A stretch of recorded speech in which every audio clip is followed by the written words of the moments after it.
Hey, Curious Connerys. Dylan here. We just want to give you a heads up that the following program contains conversation relating to topics that may or may not include physical and sexual assault and self-harm and mistreatment of different cultures. We are in no way condoning these things. But given that Sean Connery has acted in films going back many years, they've tended to come up. To spin a phrase from Disney, many of these films include negative depictions and or mistreatment of people or cultures that were certainly wrong then and are definitely wrong now. But rather than not discuss this content, we'd like to acknowledge its harmful impact, learn from it, and create conversation for a richer future. Stay curious, folks. And now, on to our show. Connery Curious! Saga! Last Crusade! You Only Live Twice! And the Anderson Tapes! Murder on the Orient Express! You never know what the wheel's gonna spin next. Marty and a woman of straw. An older man in Africa. We are curious of the filmography of Sir Sean Connery.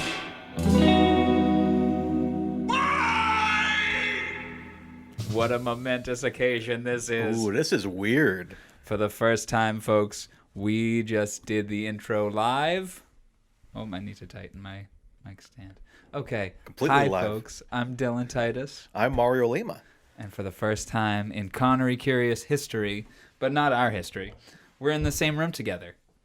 And we're real sloppy. And I'm like, we should start recording because my cat's in here and it's golden content. And now she left, and I'm like, wow, the mic's all over the place. The podcast Still, is and ruined. I'm still all over the place. I gotta go poop. I'll be back. Kidding. What do I start a podcast? Mario, it's great to have you here Great to have you. in my home.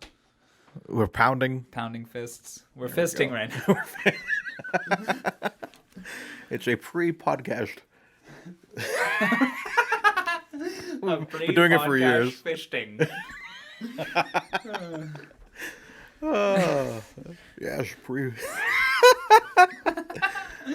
Oh, it's good to have you here, my friend. It's good to have you too, man. Well, can I see that lighter? Yeah, so let's light these up. Yes, let's fire these up. Should we light them the way they did in Well, we Man don't have Who two Would Be King? lighters. Oh, fuck. We got to do that. Next live podcast. Next time, we would light these ceremonious candles. We would light them in the fashion depicted in the film The Man Who Would Be King, where Michael Caine and Sean Connery light each other's cigarettes, Yes. and it's very British. It's very British. But we're not talking about that movie, unfortunately.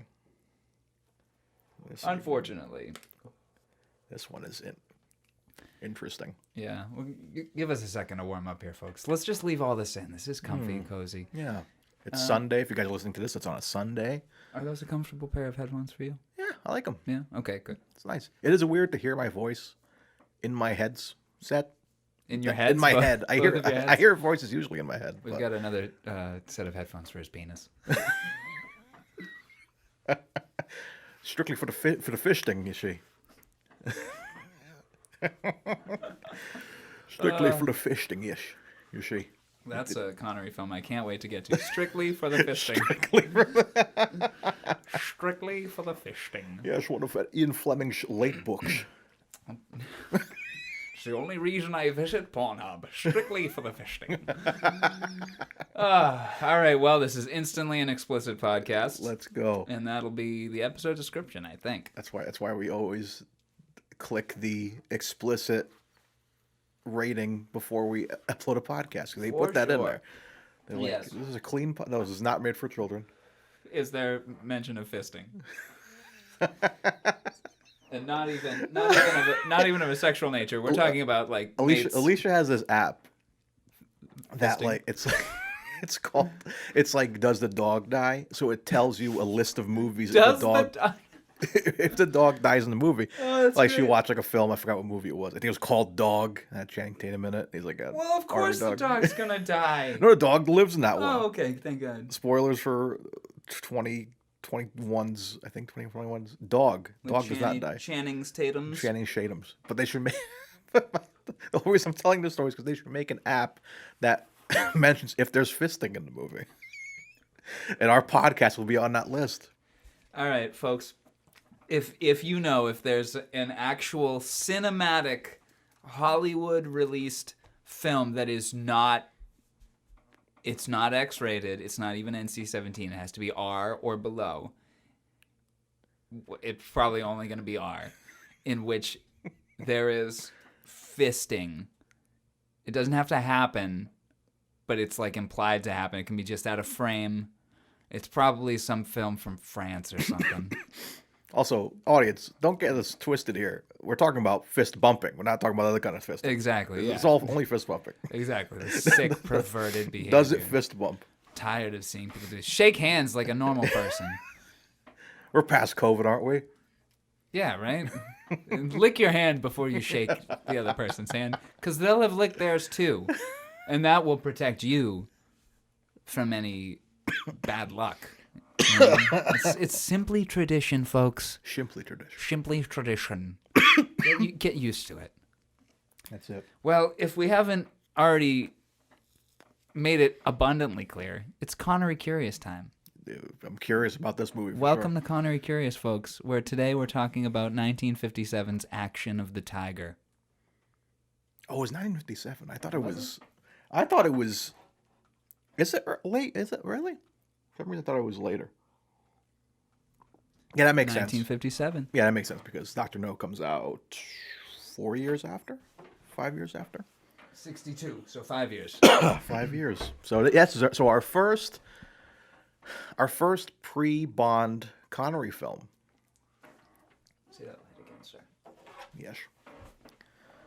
Oh.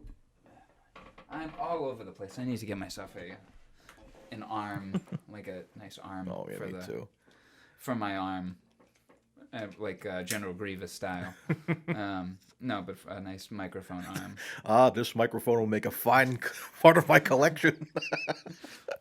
This lightsaber will make a fine addition to my collection. Oh, the negotiator. If Connery was General Grievous, that'd be dope.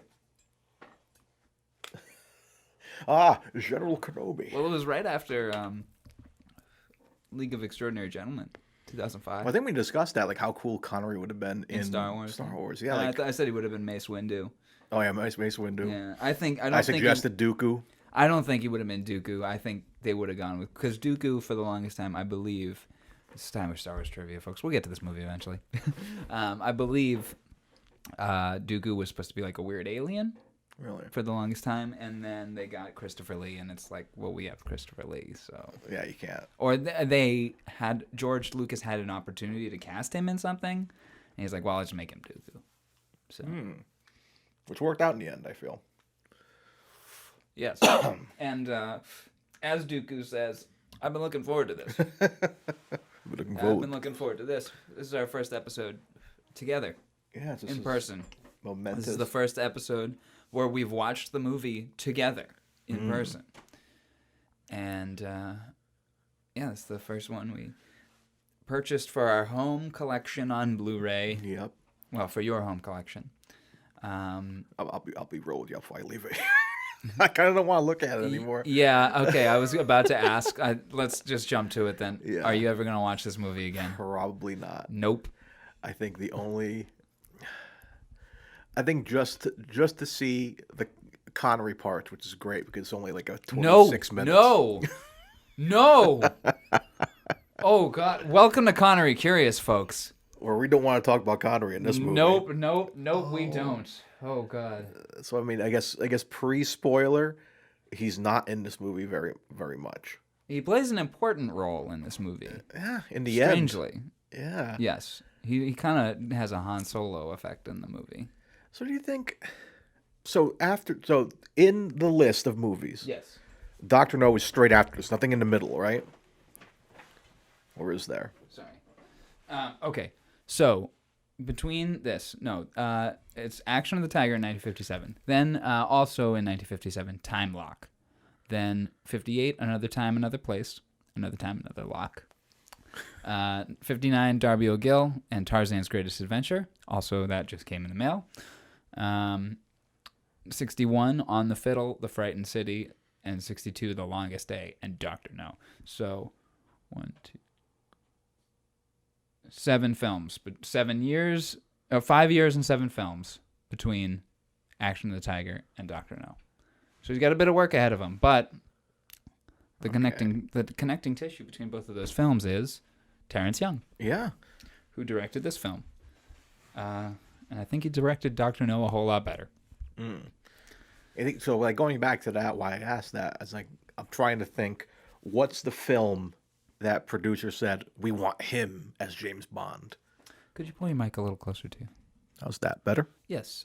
Beautiful. Maybe let's just. Yes. Riveting podcasting. Yeah, it's okay. It's all right. I should be right there now. Happen, you know. I think. Wow, mine's very sensitive. I think it was Darby O'Gill and the Little People. I may be wrong. I could see that. But I think it was that film. But you know what? Let's give it a googs. Talk about this movie for a second. Yeah, sure. So again, pre-spoiler, not a ton of Connery in this, but when he does show up, it's a little weird. Not fun. Not fun. Not fun at all. And I don't know the way that I don't know what I was expecting for this. I think we discussed before that we thought like he probably isn't in this as much. Like looking at the box, for God's sakes, Connery's name is not on the front at all, really. I think we mentioned it when we first watched the opening credits. Connery's name is in the middle of everything, so it's weird to see him like not on a top credit, which is super interesting. Just looking at Wiki, it doesn't look like it's saying what it was, but I have a recollection of it being a hearing in either a documentary or reading or in a podcast or something where that it was Darby O'Gill and the Little People. Anyway, which makes sense. I mean, it's closer to Dr. No year, anyways, right? That is 59. So yeah, they would have probably been acquiring the rights around that point. Yeah. And, or actually, I think they had the rights for a little bit. Anyway, again, folks, this is not a James Bond podcast, but we've been hitting some slogs recently, man. We just need to talk about something else. I know, right?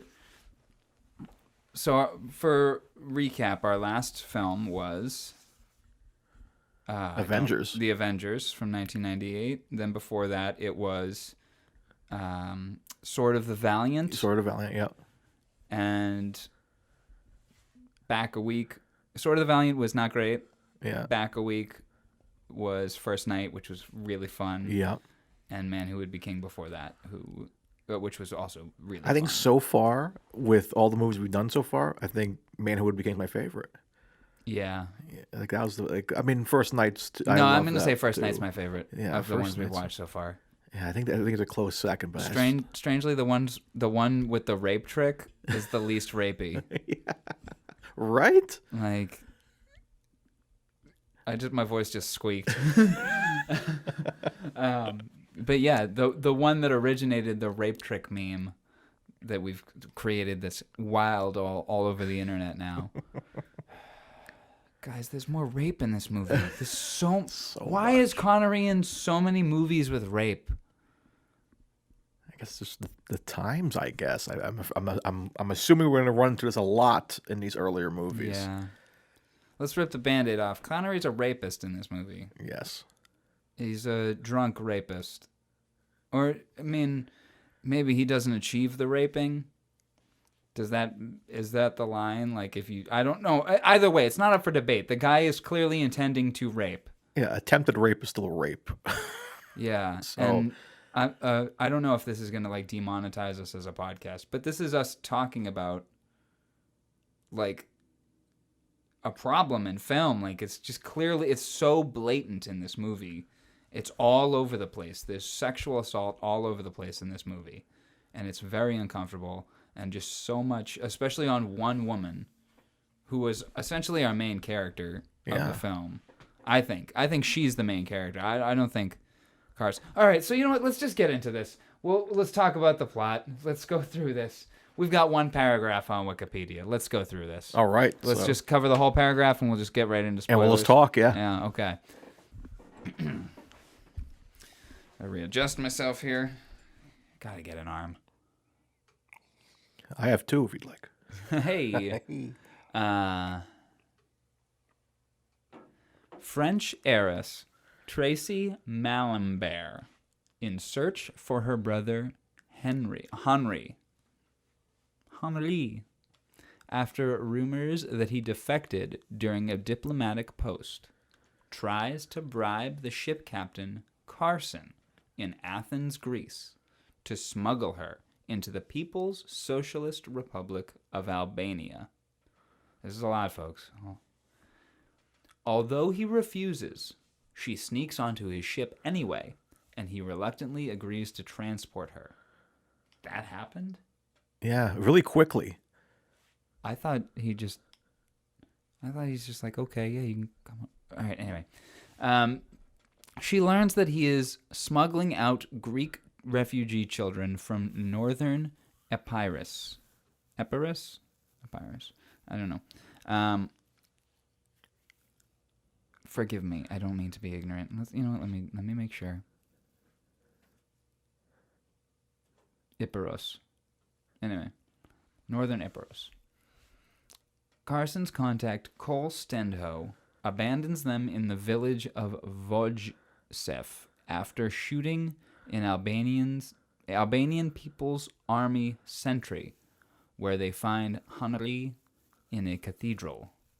Carson agrees to break Henri, who was arrested and blinded by communist authorities, and his lover Mara out of the country. Tracy and Carson take Henri, Mara, and a group of children out of the country as they begin to fall in love. The group is ambushed by bandits led by Tryphon, who agree to escort the rest of the group into Greece in exchange for allowing Tracy to remain with them. However, the bandits are killed attacking a fake border checkpoint, and the rest are captured. Cole returns in disguise as an Albanian officer and rescues them. They finally escape a battalion of Albanian soldiers aboard Carson's yacht. All right, that leaves out so much important information. So yeah, that's the end of it, obviously. That leaves out so much important information that I guess we'll fill in along the way. Maybe not important information, but like the good stuff in the movie is not covered there at all. And obviously we've only talked about the bad stuff in the movie thus far, but there's good stuff in this movie. That last sequence. Yes, that last 5 or 10 minutes was great. Great, and very tense. And we got to have Connery in action, which was really cool too. Yes. So I'm glad we got that at least, so we can kind of give a couple points to his. Yeah, he needed something. Yeah, it just. He had one moment in this film. If he didn't show up, if he didn't show up at the end of this movie, I would have been like, "Wow, Connery was a complete piece of shit in this movie." Yes. So I'm like, the bar fight was fun. Yes, that bar fight was fun because he kept drunkenly avoiding everything. That was brilliant physical comedy on Connery's part, I gotta say. Yeah. Because he was playing drunk and half passed out, and this Carson character played by Van Johnson, is trying to. Sean Connery plays a character named Mike. Mike is Carson, played by Van Johnson, Carson's first mate. And Carson needs to get to the boat real quick, so he's got to pull Mike out of the drunken bar fight that he's in. And the whole bar has erupted into chaos, which I liked this sequence. I liked that progression of events. And as he's trying to pull Connery out, Connery is just loosely swaying from side to side, brilliantly playing sleeping drunk, and just avoiding every punch heading his way hits somebody else. Every chair heading his way hits somebody else. It's really good. And he almost dies. Yes. We talk about the dock scene? Yes, I lost it because I'm and then he just rapes. That's not funny, but he doesn't do any raping. Forgive me. I don't mean to throw this term around so loosey-goosey, guys. Forgive me. I'm so sorry. Do you think people are going to be offended by this? I don't think so. I mean, I think we kind of half expected this because it's like we kind of have to talk about it. Yeah, lower it there if you need to. Oh yeah, that should be good here. Yeah, I know. I feel like it should be talked about. It's in these movies so prevalently. Yeah, it's like we're going to definitely we're leaning on the Sean Connery's career. Yes. It's like even though these things exist, there's still some great stuff in his career. Yes. He is James Bond. He is King Arthur. He's like he's done these great character pieces which are fantastic. Can't wait till the indie episode.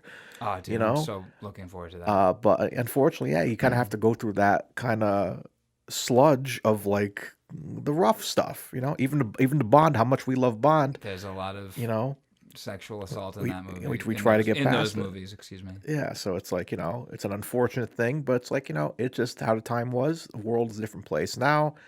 Not much you can do about it, but you kind of have to kind of see the gold through the dirt there. Yeah, try and. But this was not gold at all. And no, and to not talk about them, I think is maybe to do it a disservice, because we could just be like, yeah, this movie's not good. And do you want? We can pause and you can it's fine. this. Is that really bothering you? No, not at all. You sure? I'm good. Okay. I have an old microphone stand. I have 2 not great microphone stands. I need to invest in some new microphone stands. Carlos Santana used this during Woodstock. He did. That's why I keep it. And that's why I slap my poorly written sticker with my name on it. Carlos. How you doing, Carlos? Hope all is well. Love Dylan. I'm so smooth. Welcome to Santana Curious. That'd be fun. I don't know. How many instrumentals today's can we episode get is Black Magic Woman. I'm tired of hearing this song. Remember Guitar Hero 3? I remember too. But yeah, it's there are aspects of these films that I think need to be discussed. Yeah. Because it's so... It shows growth in the world for sure. It's like, wow, what a different... Like, we'll talk about this quick too, kind of jumping ahead. We saw this fucking full-on nudity.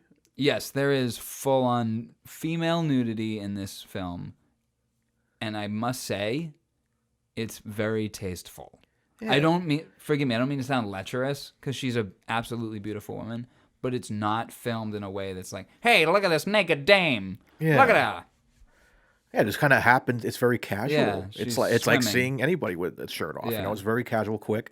She's swimming. She gets out of the water onto the boat and puts on a robe, and you see everything. Yeah, but it's not treated as a sexual moment. Carson isn't like, "Wow, look at here." He's just like he just continues his conversation like still looking her in the eye, whatever, like she would be fully dressed anyway. Not even looking at her. He's like going about his business. Yeah. So. And when he does look at her, yeah, he looks at her in the eye. So, tasteful points, sure. For sure.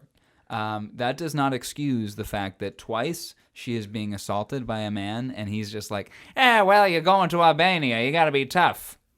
So I'll wait like 45 seconds to fight off this rapist.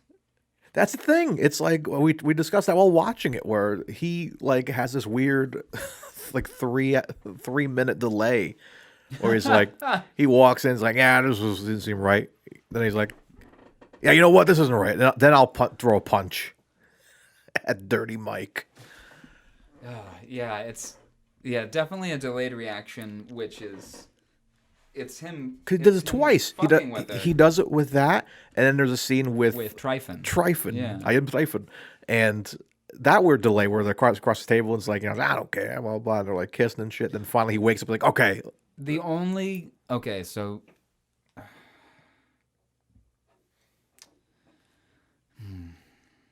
okay.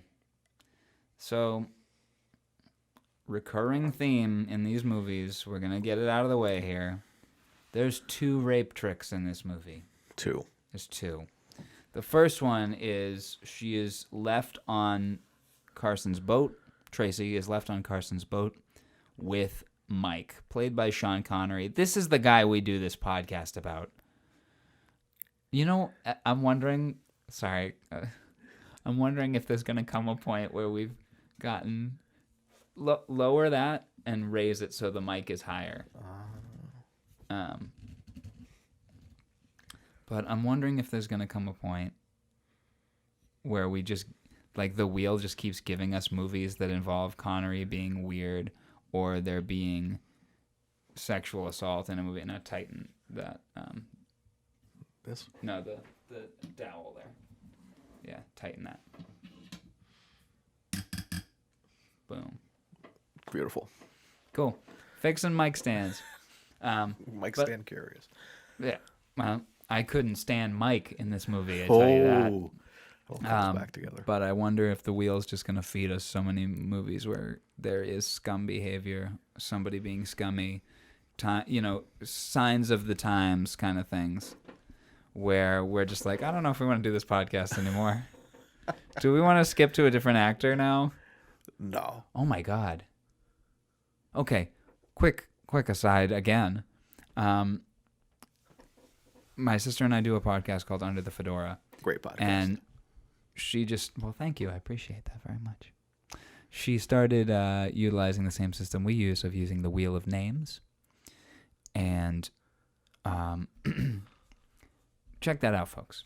So she's going to start spinning the wheel to choose her next Michael Jackson topic. And she made one topic, music videos. And if she gets that topic, she's going to spin another wheel with all the music videos. Maybe a good way to move forward with this. If we start getting that symptom, spin a Bond actor wheel, and then spin their movie wheel. And we just have a bonus episode? No. Yeah, maybe to break the monotony up. Yeah. This is a bonus episode. Yeah. If we get too many movies in a row from the wheel of Connery, from the Connery Curious Wheel, the Wheel of Curiosities, excuse me. If we get too many in a row that are so depressing to watch, because we just had 3 in a row that were real tough. And if, say, we get 5 in a row that are just not fun to watch, then we spin the wheel and we get Brosnan or Dalton and we go watch something else. We spin their wheel. Because we'll have to come back to that wheel eventually. True. Yeah. I like it. What do you guys think? Should we do the second wheel of curiosities? Like, you know what I mean? Like the Bond actor wheel? Because this is where all this comes from. Well, that's why we keep going back to Bond as a source. Because this all comes from our love of Bond and just wanting to branch out and see what else they have done through their careers. Call it Bond bonus. Yeah. Do the Bond bonus. Or the palate cleanser. Yeah, we could do like once a month or once every 2 months. Depending. Who knows? Yeah. So write in, guys, and let us know what you think of that idea. I think we should use it as a palate cleanser. I think so. Yeah. Write us in. Write in and let us know what you think. ConneryCurious@gmail.com. Exactly. I'll let you all the other socials later on. Yeah, you'll get that at the end and such. But, okay, so yeah, there's 2 Connery Curious coined terms, rape tricks, in this movie. So the first one, she is left alone on the boat with Mike, and Tracy is trying to barricade herself in her room because a drunken Mike is trying to break in and assault her. And she finally successfully barricades the room. And then, surprise, the mirror springs open because it's a secret doorway. And Mike breaks in. And he begins attacking her. And she's fighting him off pretty well. And Carson comes in and she's just like, you can just hold on for a little while longer. You got this. And then after like you said, a minute or so, he finally acts on that. Yeah. And then the second being, they are in... All right, well, if anything, points for this one because she does the rape trick. It's for her advantage, so she can stop being raped. Oh my God, these movies. I'm sorry, folks. We should really put trigger warnings on all these. Yeah. I'm going to go back and edit all the episodes. Say trigger warning. Okay. Anyway, sorry, just moments of realization as we go through this. There's just so much. Like, there's no trigger warnings on these movie boxes. Oh, yeah. You know? Anyway, so... Even coming from the WB Collection Blu-ray on there. Like, when was that produced, probably in the last decade. Collector's edition, it said, or something. Yeah, so it's like, it should have kind of like a warning at the top before the FBI the way warning. Disney does it on Disney Plus. Yeah, like Aladdin now, it's like they'll tell you, like, depicts, different cultural aspects and all that. So it's like, classy on Disney. Shout out to Disney. But yeah, I think that might be fair to do something like that. Yeah, for our listeners here. Go back and do that. I'm gonna write that down right now. So they are in Tryphon's community, and Tryphon, we'll get back to Tryphon, keeps hitting on Tracy over and over and over and over and trying to kiss her. And Carson again won't do anything. Though I will say, in this instance, he does have a reason. They are in a community full of Tryphon's people, and Tryphon is somewhat royalty. His father is like the chief of these people. If Carson makes a move, they could just all draw guns and shoot everyone down in a second. So Carson is justified in maybe not justified, but there's a reason for him to be hesitant to help. And Tracy and Carson are in a relationship at this point-ish. They're falling for each other. Yeah. So she starts going, well, okay, I'm just going to keep making out with Tryphon then and get you all jealous. And that works. And then Carson beats up the raping Tryphon. Yeah. Like...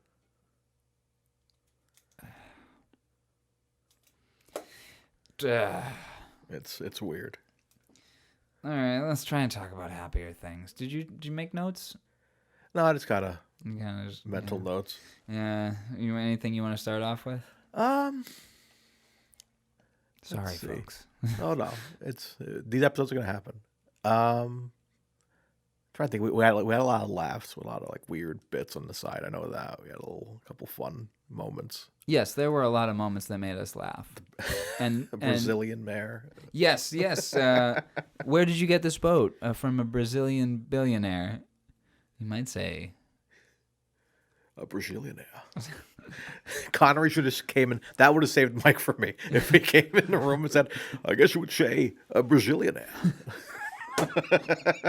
Also, I just want to tell you all good luck. We're all counting on you. And don't call me Shirley. All right, well, let's address it now. Are the S's aged? I'd say none of the S's are aged. Yeah, no, because he sounds just like. I mean, you could tell that. Like I think going back to Bond, one of the issues people do hit Connery with is he had a good reason, of course, to kind of phone it in, and you can tell like how he's not trying to be English anymore, and his Scottish is coming out. So like we all know what his voice sounds like in Dr. No, but hearing him talk with his young Scottish accent is definitely apparent in this. Yes, it's nice. It sounds nice. He's got except when he's threatening. I'll sit here, Skipper. Like very clean, like very commanding. It's like yes, Captain. Very interesting. So it's interesting to see how different his accent was, even then. Alrighty, what else we got? Connery trips on the dock. Oh yeah, we gotta go back to that. Yes. That's what I was trying. Yeah. Yes, we almost touched on that. Yeah, they're running along the dock, and he just when he's drunk after the bar fight. We'll have to put this up. We'll put this clip on Twitter or something. Yeah, there's a 90-degree angle where the dock meets the water, and he's going across, and his ankle goes down, but he's holding on to Van Carson, so he's got a way to pull himself up. Like Van Carson keeps moving, so the natural movement would keep Connery moving forward anyway. But if he was alone, he would have completely fallen. That would have ended bad because shallow water, probably rocks there. And they're like concrete docks too, so he Yeah. would have smacked his skull. Yeah, he would have been. He probably maybe wouldn't have been Bond. Jesus Christ. Yeah. You know, We're not talking about the movie, folks. Like this happens in the movie, but also it's Connery with no stunt double, almost. Like, if the other person wasn't there holding on to him, Connery could have died. yeah, they must have shot that and like didn't even notice that was an issue. But still, I mean, they got the take, so they're I'm fine. sure Connery noticed. But, like, yeah, that's God damn it. My heart skipped a beat. I almost died. My skull almost hit the dock. my life flashed before my eyes. Thankfully, I'll never have an encounter with the shark ever again. I will say this: all acting aside in this film, Connery looks fucking great. He looks great in this movie. He's like a nice mixture of Not like dapper. like just a little scruffy. You know, we made He's the dirty joke. in this. Yeah, we made the joke of him looking like Wolverine. That hair was huge, Yeah, he's got a big hairstyle. He looks like, like a pompadour. well, it's not that big, but it's big for him, and it's his hair. Yeah, But yeah, he does look like a young Hugh Jackman or Clint Eastwood kind of gruff, shaggy bad boy. Like, if he wasn't so rapey in this movie, I'd fuck him. I think I made the joke that he looked like Trevor from Grand Theft Auto 5. If you guys ever played Grand Theft Auto 5, he's like one of the protagonists, but like he looks just like him in this. I thought that was funny. Also, I retract that sentence that I just said there. Which one? I've retracted it, so I don't need to say it again. But I don't need to. I'm just saying Connery looks very attractive in this movie. He's handsome. He's very handsome, and when you just see a still image, you'd be like, yes, I would definitely. I would have sex with Sean Connery from that image. But then you watch him in the movie and you go, oh no, I would not have sex with Sean Connery. No. I would probably kill Sean Connery. Yeah. I'd take the first opportunity that he slipped drunkenly. I'd crack his skull open with a typewriter. So, word to you, ladies. It's not about the looks. It's about the personality. Oh God, this movie. Please just give us Wheel. We pray to you, Wheel of Curiosity. Give us a movie in which no one is sexually assaulted.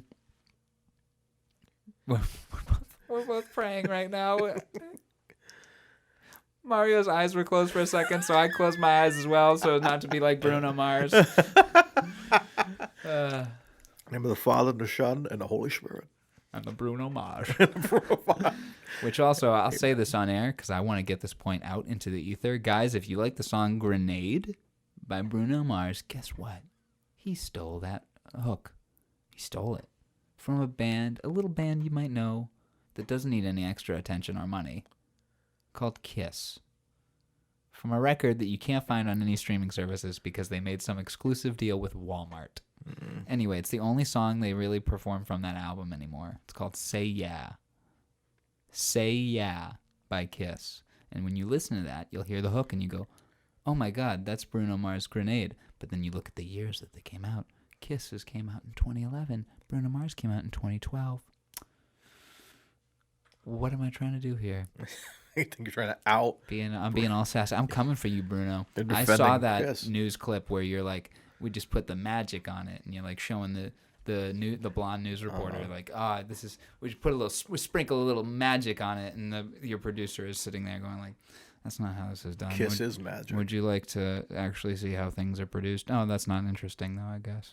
Anyway, what a tangent. You would think Gene would like sue him.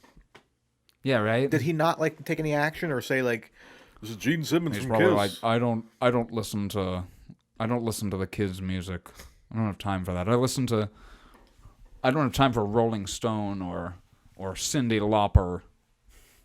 That's who he thinks a modern pop star is. I don't have time for your Britney Spears. You're in sync, I tell you. The true rock and roll is only what matters. And I am Gene Simmons. You sound like you want Barack at the end. This is Gene Simmons. Yep. This is Gene Simmons. Of Kiss. Yep. And I'm gonna deliver I pledge allegiance to the state of rock and roll. That is a real song title by Kiss. Believe it or not. Now, God gave rock and roll to you. 2. 2. That's right, they have a 2. Yes, that's because they added a section that's not in the original version. Yes. Now, I know times get tough, and I know life can sometimes be a drag. But people, you have been given a gift, and you have been given a road, and that road's name is rock and roll. Unbelievable. Barack, he supports this album, but I've been more of a Monster fan. Monster was the greatest Kiss album of all time. Name one song off Monster. You can't do it. Can't do it. Hold on. I'm thinking. God gave rock and roll to you 3. I can name one song off that record. It's called Hell or Hallelujah. It's the opening track. It's got a decent riff. I know. I produced it. You produced that record. I produced it. Name another song on that record. Fine. Rock and Roll All Night 2.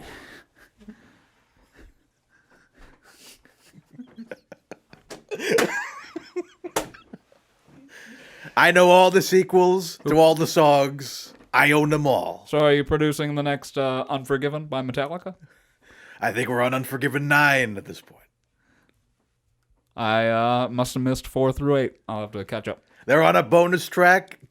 Extremely exclusive. Very exclusive NFT. It's your favorite band, Kiss. Have you seen his NFTs? Oh, they're hilarious. They're like. Have you seen the advertisement for it? Yes. He's like, it's amazing. They're your favorite. I'm your favorite president. Cause I thought it was. Cause I heard it before I saw it, and I thought it was the guy who plays Trump on SNL now. I forget his name. Who does a really good job. This has been a wonderful season for Tree and Leaf. But like, yeah, I thought it was him. It's really him saying, "It's your favorite president. It's your favorite president. Better than Lincoln. Better than Washington. Better than Lincoln. I freed more slaves. Better than James Monroe. No one ever talks about James Monroe, but Democrats don't want you to hear that. Democrats do not want to hear you talk about James Monroe. Or talk about Kiss, Sonic Boom. I own Walmart. Paul. I went back to Obama. Paul Stanley. Who am I even trying to? Paul Stanley told me he has many black friends. That's a bit we did earlier. I can't do a good Trump now. I did a decent one earlier at some point. Nobody does a good Trump. Why am I saying this? Anyway, we were watching the Kiss Animalized tour, which I think we both agree is the best version of Kiss. Yeah. Also, somebody I used to know said that he had dinner at Bruce Kulick's house with a bunch of other people, and that Bruce Kulick is 1, a great cook, and 2, a great host. Man, and a killer guitar player. Yeah. I think he plays like the... he just plays the War Machine riff in his living room while he waits for the potatoes to cook. That's how he keeps time. After 8 measures of War Machine, then flip the pancake. Yeah. Did you say he makes pancakes on YouTube? I'll verify. And you know what? While we're just gonna do some interneting here because it's the Joe Rogan experience now. Hey Jamie, pull that up for me. Bruce Kulick. Jamie. Hey Jamie, pull up that picture of Bruce Kulick eating alligator. Kulick's pancake recipes. Holy shit. Yeah. You're not fucking shitting with me. Welcome to Kulick's pancake recipes. Does he have like his own brand of like pancake batter? Shop.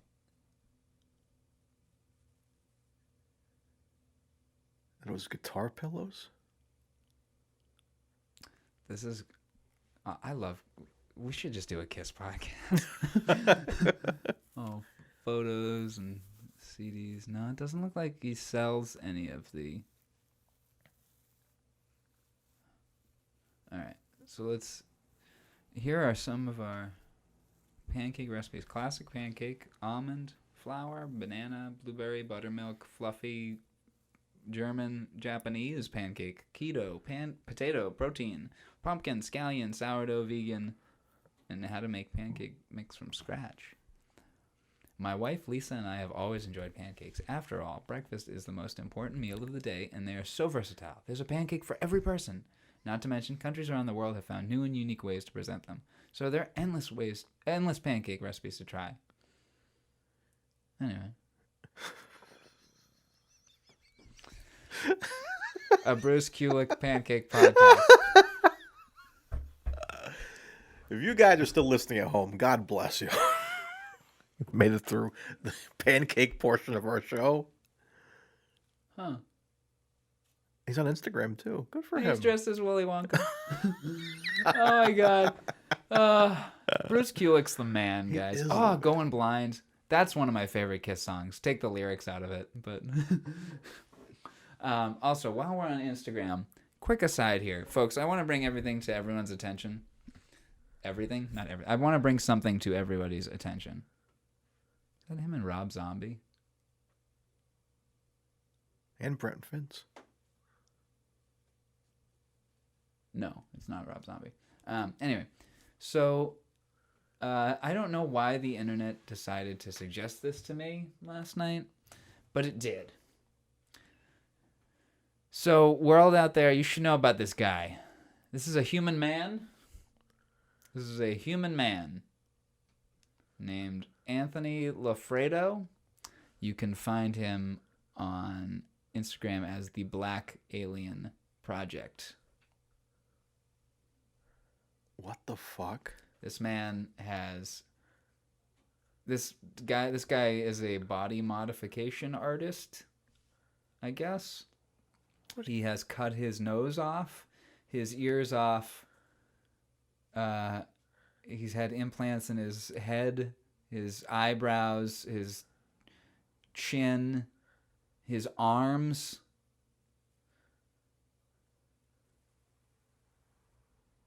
And he cut 2 of his fingers off. And he cut his tongue. And he cut his mouth. Like, why? I don't understand this. And I'm not asking for anyone out there to explain it to me. I'm not looking for anyone to start controversy over this. I'm not looking to start controversy over this. I'm just... The internet just decided to show this to me. Oh my God, he's putting his tongue through the hole in his mouth while licking the crotch of a Mars Attacks action figure. And he had his eyes dyed. Like, what? Anyway, where is it? There's one once I saw this. Do you remember? Did you ever watch Tosh.0? Yeah. Do you remember the skit? Tell me why must I cry? Why must I cry? Why must I cry? Why must I cry? Why must I cry? Why must I cry? Why must I cry? Why? Anyway, so I'll sync this up with video somehow. There's a video of him on Instagram in the shower, just like crying dramatically. Anyway, so I had to share that with you because the internet felt compelled to share that with me. I just opened up Reddit randomly, and that's what I get for opening up Reddit randomly. And I'm not logged into Reddit. I'm not subscribed to anything. So it just shows me whatever. Thanks, internet. Anyway, doing everything to not talk about this movie. I'd rather talk about a guy that's cut off parts of his body. And Bruce Kulick from Kiss and his pancake recipes. I'm sorry, I didn't mean to take over there.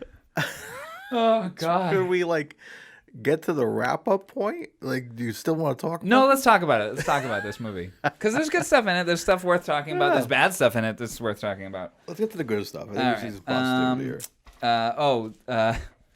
She makes dinner on the Tracy. I keep saying she. I'm being so reductive. Tracy. But everyone's just given one name. And she's Malambert is her last name. Anyway,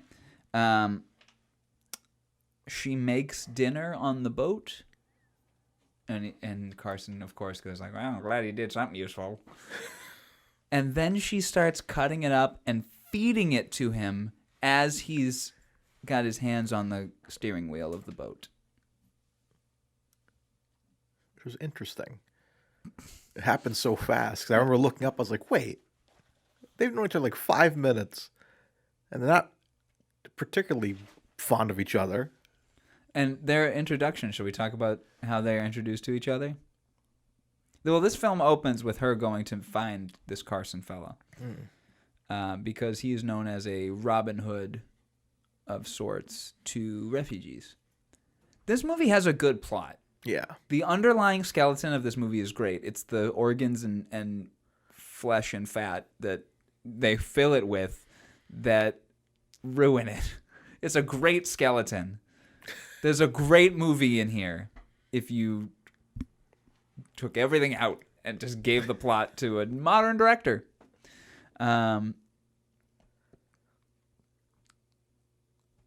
So, yeah, she's walking along up here, and everybody is staring at her because... who is the actress? Martine Carol is beautiful. And the film does... She does have a completely nude scene in the film, and the film does not sexualize her in it. And I feel like, for the most part, she is not sexualized. Not really, no. She is shown as a very attractive woman that men fawn over. But she's a character with a goal. Her goal is to get to her brother. And I think the character is pretty focused on that. Anyway, so she walks into this bar to find Carson. And she's like, I heard you can help. And he's like, I forget. But she just tosses down a big wad of money. He could just take it. He's like, is this enough? He's like, yeah, it's enough for me to just steal. Thanks. Get out of here. Like, anyway. What else you got? So then after that, we get the Connery slip. Well, no, something else happens after that, right? So it's kind of like... Yeah, they leave to work out the deal. I think. Yeah, I don't even remember. Yeah, but they have to come back in a rush to get Connery quickly. Yeah. Who were the other guys that were sitting with the table? Just random guys. Yeah, just random thugs that they're playing poker with. I thought they were like part of like the crew or something too. I did like this line as they're being chased out. And they make it to the boat. And the police are yelling to Carson, and he goes, "It's all Greek to me, fellas." Like, that's good, because they're in Greece. That's a funny line. Some good lines in here. Some good one-liners. I'll stay here, Skipper. That's my Connery quote. He doesn't have many quotes that aren't Aye, aye, rapey. Captain. Yeah. That's all he really says. It's all like, a little drink here. It's not. It's literally 80% of Connery's lines in this film are just threats of sexual violence. So, yeah, Connery is a rapist again. Again, because this is not our first film in which he's been a problem. He was a problem in The Avengers. Yep. A bit problematic in The Man Who Would Be King towards the end when the powers go into his head. He's like, I'll marry this woman no matter what. I'll break my vow of celibacy. What about the other two films? First Night, he's incredibly noble in First Night. Yeah. And Sword of the Valiant, he's just a prick. He's like, just chop my head off. Go ahead, do it. See what happens. Though I did watch the scene again where he turns the witch into a frog. And she's like, stay with me the night. He's like, maybe. I forget the exact line, but that's the implication. He's like, maybe now, maybe another time. Who's gonna deal me my blow? Also, I'll have sex with you while you're a frog. Who's gonna deal me my ribbit? It's getting a ribbit for your pleasure. What other notes do I have? So much day for night in this film. Terrence Young likes his day for night. So yeah, this is directed by Terrence Young, who would go on to direct Dr. No, From Russia with Love, and Thunderball. And he likes his day for night. That one at they're at some camp. They're like on the hill. Oh yeah, that one's like, it clearly looks like daylight. You can Yes. see it when they have the wide shot, and then when they cut to like the rock background, that's when they go with the filter. I'm like, why do you just keep it not daytime? Yeah, and there's fires in that scene too. Yeah. And because whatever filter is applied to it, the fire looks duller, so it doesn't even look like it's at night. Yeah. So just set the scene during the day if you can't shoot at night. So, but I get it. They didn't have the lighting. Yeah. So we see that what's his name? Cole Stenhoe, who is Carson's partner, have been helping smuggle kids out to safety. And the scene where we see that, he walks in and he tosses a little packet to the kids and he goes, "Eat it!" Or, what are you waiting for? Eat it. And it looks like he tosses them a pack of cigarettes. That's what I thought it was. Go on, eat it. All of them. They better all be gone, except save me one. I'm not Sean Connery. Why am I talking like this? I'm Caution. I'm Causick, I tell you that. Also, I hope I didn't make you sick by showing you the alien man. Did I make you sick? I'm trying to forget about it. Oh, I'm so sorry. I'm so sorry. I just had to share that. I didn't enjoy. I was almost sick last night looking at it, but I'm like, somebody else has to acknowledge that this exists. Now you all will, world. Enjoy. Sorry, I didn't mean to make you sick. Oh, no, it's fine. I'm sorry. It's fine. I'm sorry. I have a bad habit of making Mario sick. Let's talk about Connery raping people again. Oh, God, no. Maybe that'll make me feel better. While eating a bunch of grease? This grease is actual greasy. When Tracy finds her big brother, when Carson and Tracy find her big brother, she sees that he's blind, and then she retreats back to Carson, which made me go is that not her brother? And then he goes, "It's me, Tracy, I'm your brother," or something like that. And she looks to Carson for permission to go hug her brother. Did you notice that? Yeah, because bringing it back to that, her kind of standing off, I'm like, oh, there's got to be a guard or something. Is this not her brother? And then, yeah, sure enough, it was very awkward. Yeah, and he's been blinded. But he doesn't look like, you could tell they put the contacts in to make him look blind or whatever. He wasn't doing the Frankenstein walk that Father was doing in the last movie. However, he was Daredevil. Yeah. That's really good blind acting, I thought, not too. bad. I don't know if he's blind in real life. Probably not. Well, let's see. But, yeah, it was just, it was very good. Let me see. Uruguayan Mexican actor. He was not blind. Okay. No. Not blind. Yeah, good blind acting. Yeah, decent. Forgive me, I'm just looking through his filmography. This was right in the middle of his career, it seems. Forgive me. Yeah, decent blind acting. He wasn't bad. And Martine Carol was actually, I think she was the best part of the film. Yeah. Yeah, she was good. You think she was dubbed? I don't know. I feel like she was. It doesn't say. It doesn't say, but it. I don't know. Her accent's pretty thick, so I feel like they would like redub it for that. But like, I feel like that's her voice. So I don't know. There were some scenes where the audio wasn't lining up entirely. I felt like it was dubbed. It could be. But either way, she was the best part of the film for me. Poor woman suffers through so many horrible men in this movie and just powers through like a motherfucker. And not in a like Sarah Connor kind of way, just as a like, this is what has to be done to get to where I need to get, sadly, against the 50s. Not justifying it. It's just, that's how she plays it. And it's, I don't know, she's the most committed in the film, I feel. Yeah, I felt that too. Yeah, because I know, like, what's his name? Carson. Like, they obviously sold it as he's the main character, but like you said before, I feel like Tracy's more the main character in this, and like I feel like yeah, Carson, I feel like didn't have many memorable moments. No, he was typical Hollywood leading man kind of.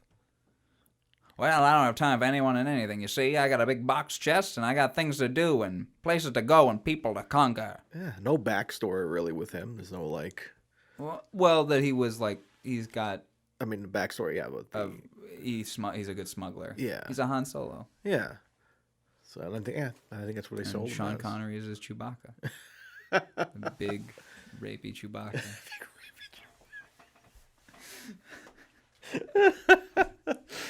Oh, that's what that Chewbacca mom.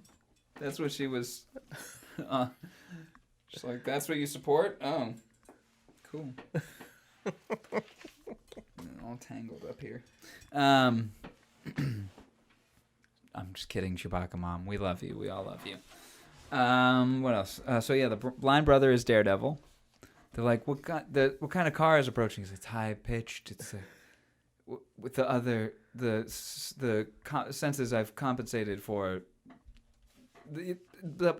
Anyway, you know what I'm trying to say. You know what I'm trying to say? He's trying to say that his other senses have been enhanced to compensate for his lack of sight. It's like, dude, you were blinded historically very recently. You're not Daredevil. If anything, you're just still horribly freaked out that you can't see anymore. He's still good at playing the organ. Yeah. I was like, shit. I guess you don't lose that. He must have been good beforehand. Yeah. So. And we were joking that wouldn't it be funny if he had a blind horse? Yeah, I thought the horse was blind because like they think Tracy's his wife, is that his wife? Mara, yeah. Who keeps giving Carson the fuck eyes. Yeah, there's that weird scene in the beginning with like I thought it was gonna be like payoff or something that she was like an enemy or something. She's like in the back door, and like Carson sees her, and then she kind of retreats into the shadows. I was thinking that as well, but I think through context and actually giving it a little more thought now, I think he sees her, and he gets worried because he goes, "Oh no, he's got a family, which means I've got to now take his family." That makes sense. So it's just more people he's got to get out of there. Okay. So, yeah, that makes way more sense. Yeah, I think that's his main concern. Not that she's an enemy, because I don't think it. All right, well, let's talk about this note. Suicide talk in 1957 in a movie is, I don't know if that's rare. Is that, I don't know. This is a British film, so I don't know what the film rules were like. Did they have to follow the Hays Code? Like, I'm not sure. Anyway, so there's no implication of suicide bombers of any kind in this film. Though there's kind of like little points at which I thought that was going to happen for some reason. I don't know why. There were lots of little points where I'm like, is this person just secretly hiding a bomb? I don't know why, but the movie built like an atmosphere that made me think that from time to time. So that was also kind of what I thought when, like, is the wife going to be an attacker? Will she have a weapon, a gun, a bomb, something? Yeah.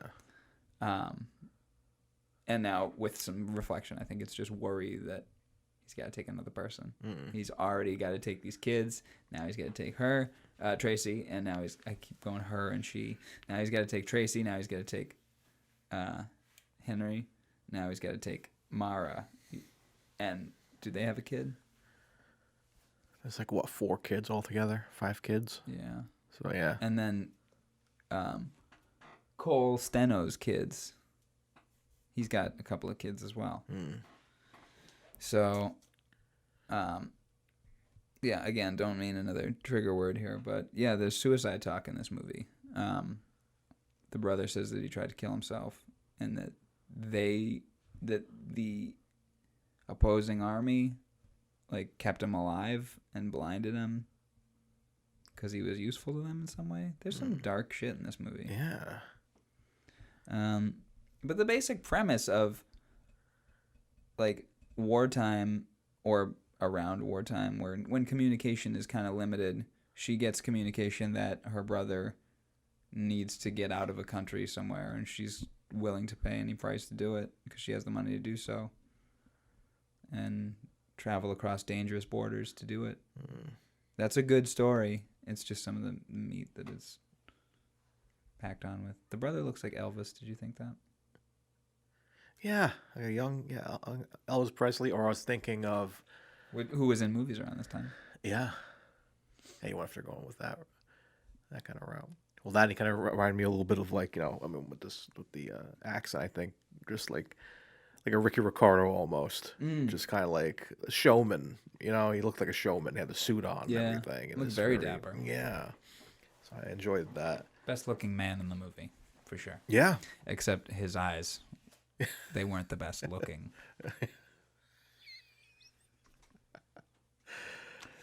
And all right. see. Well, that's the end of the episode, folks. Well, yeah, it would be very funny if his horse was blind as well. No, I thought the horse was blind because the sister is guiding the horse. So I'm like, what if the horse is blind? But I'm thinking, no, dumbass. You need someone to guide a horse for a man who's blind on a horse.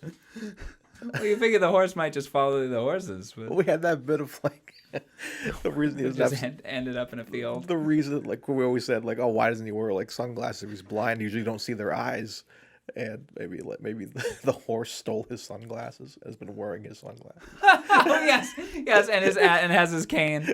Yes, he doesn't realize it. Hold on, let me adjust that. Oh no, it's fine. Let me get that perfect so it's. Do you want to rest your arm on it? No, it's whatever. Because I'll just put it in front of you, so it's not. Yeah. There we go.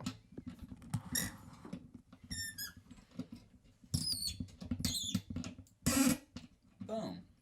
Does that work? Yeah, it works. Cool. Think we're still in there? Yep. Yeah. Perfect. Right there. Perfect. Boom. Boom, boom, boom. Boom, I want Mike. you in my room. Alrighty. Mike does go boom in this movie. He shoots a machine gun. Yeah. His best scene in the movie. Yeah, that was really the best scene. Let's talk about that scene. Because I still have some more notes, but let's talk about that scene. Extremely tense. Very tense. Like just because we find out that Well, we gotta have the setup for the scene. Yeah. Is that there's a battle in front of the kids, and a gun is knocked out of one of the guards' hands, and the kid grabs the gun. the kid, man. All right, so that's the setup for the end scene. Yes. So. Yeah, so we have that, and then to set up that scene as well as we have the kind of double cross of the partner. 2 double crosses, yeah. And so Cole is a general in an army. Yes. But is secretly using his position to smuggle kids out. Right. And when it's convenient for him, he switches back to his military persona. Yeah. To slip in and out, but then it's revealed at the end. He's like, no, Don't worry, dude. I'm on your side. We're still getting these kids out of here. Play along. But the whole time, Professor Dent from Dr. No is listening. And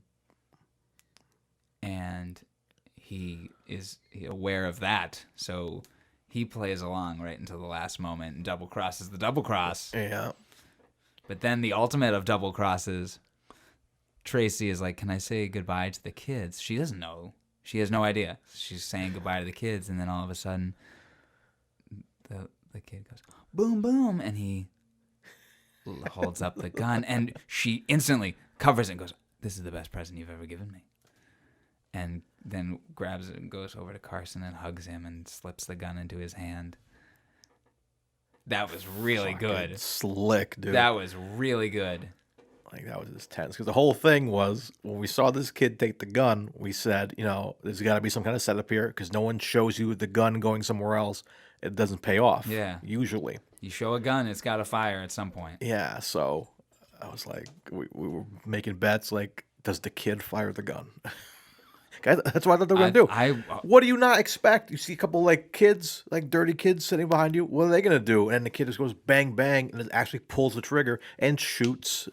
Gets blown backwards. He makes, like, an outline of himself, like Daffy Duck on the rocks. He's got like the blown back hair, ash all over his face. Whoa. Did I kill someone? He'll shoot your eye out, kid. Oh my god. I still wanted the end of when they did Skyfall, when they did the gun barrel at the end. Right. Have the gun barrel, and it's the kid. And that's how he fires the gun. Boom, boom. Boom, boom. And as he turns to do the spin, he trips. And that, as he trips, like, he falls, and that's what fires the gun. That was a tense scene, dude. Yeah. Because you don't know what's gonna happen. Connery's coming in on the boat, so we're like, okay, how are we gonna get out of here? And we have that awesome escape where the boat takes off, and Carlson has a Bond moment where he grabs the rope and they drag him through. Like, that was dope. It was like the best part of, like, that was the payoff for me. You don't think Carson is gonna make? You think he's gonna die on the docks there? Yeah. Which, honestly, that's how the movie should have ended. Do like No Time to Die. Carson should have died, and Connery gets everyone off to safety. Yeah. Connery gets everyone off. Yes. Always. To safety. Yeah, that would have been. I mean, I like that. Well. If this was made today, that's how it would end. It would end like that. Yeah. But like, I feel like you want to see the guy kiss the girl at the end. In 1957, you did. Yeah. So like, today he would have kissed her, and that would have been their kiss. Would have been when she slips him the gun. Yeah. And that would have been their last kiss, and then he dies on the dock there, fighting off. Yeah, that's Professor Dent. That's how No Time to Die works. Obviously he's like, fighting Professor Dent. And then. He kisses her, and she's like, here's this gun. Yeah. And he's like, okay. And there it is. He's like, I'll shoot the missiles out of the sky. Why didn't he do that? He had a couple of bullets left. Why didn't he, like, ping these motherfuckers out of the sky? I'm a great shot. Well, Skyfall proved he's not. Yeah. Oh, yeah, right. But then Spectre proves he is. Yeah. He's a great shot. No Time to Die for the most part, yeah. I do love that hallway sequence. Right. Towards the end, The little guy. But I'm telling you, man, you already gave us... Zimmer gave us the... Hans Zimmer did? No Time to Die? Yeah. You gave us the Her Majesty's Secret Service. You gave us the fanfare of Her Majesty's Secret Service when they're driving down. We have all the time in the world and they're driving. Why not put in, for one last time, the 007 theme that we talk about? Da, da, da, da. Because there's that whole... You set it up with... You have new 007 saying... At the end? So, when on the plane, like, I want to give my number to Bond.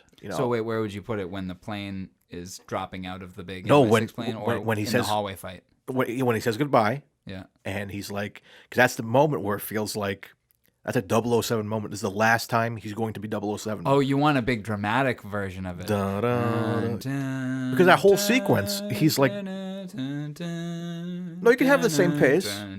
Because he's like, there's a whole... Yeah, the whole scene is like... It's like the last mission of the game where it's just like, it's like, all right, Madeline is safe now. 007 mode where like now I'm like sneaking around and... Well, I've got it on here. I've got a digital copy, so... Yeah, we'll cut it and see. We'll do it after this podcast. Yeah, we'll see how it looks because man, that's fucking fantastic. So another segment we have. So we've got Connery quotes. That's a segment. Yeah. Sean says Connery quotes. There's not many in here. I'll stay here, Skipper. That's my quote. That's same. We have, are the S's aged? No, they're not aged. Nope. If anything, it's like a 5%. And then another segment we have is Can It 007. And there's a couple of scenes which we can put that in. Yeah, one including Connery, like that last scene on the boat. Yes. When he's firing. Yeah, like for sure. That's 007. And then the gunfight on the hill. Yep. We were saying. Yeah. Just because it's set to silence, too, so you could just put the... Yeah, so you can just drop it right in. All right, what else we got? What'd you think of the music in this? It was like typical, inconsequential. Just like that's the thing. I feel like those silent scenes effective, but like I would like to see some kind of cool like fanfare. You know, they kind of punched in late some of those scenes. Yeah, but nothing memorable, I guess. I will say like the no music. There was a scene with no music, and then music very softly started coming in, and it was creepy, and you know what I mean? It just built the tension very slightly, and that was when he was climbing the mountain to drop the grenades. Yeah.